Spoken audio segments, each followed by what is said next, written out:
You know, we have so many favors that Allah has bestowed upon us that we don't even think about. So imagine whatever you have, use that. Allah would help you survive.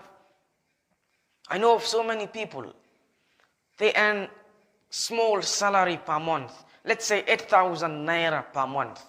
Wallahi, they are happy. They feed their family.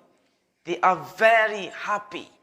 They just have this motorcycle, motorbike. They don't have a car. They don't have a house of their own. They rent the home and they feed their wife, their children, and they are happy. They are always in the masjid for salah.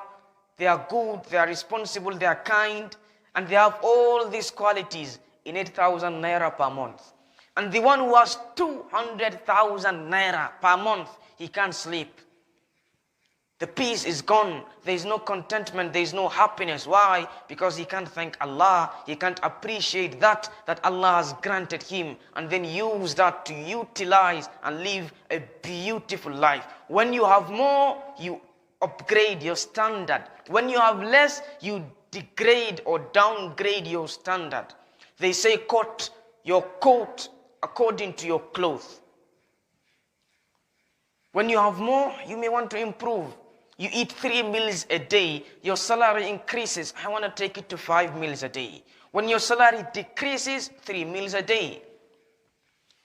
You don't have a car, you are happy. You don't want to compete with people. When you have that car and then Allah subhanahu wa ta'ala wants to test you and then you have lesser wealth, you are happy. I don't care. I would start driving motorbike and I don't care. Anyone can see me.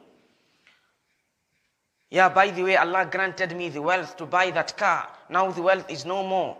I don't have a problem. I would ride motorbike. If Allah subhanahu wa ta'ala wants me to trek, I will trek. I don't have a problem.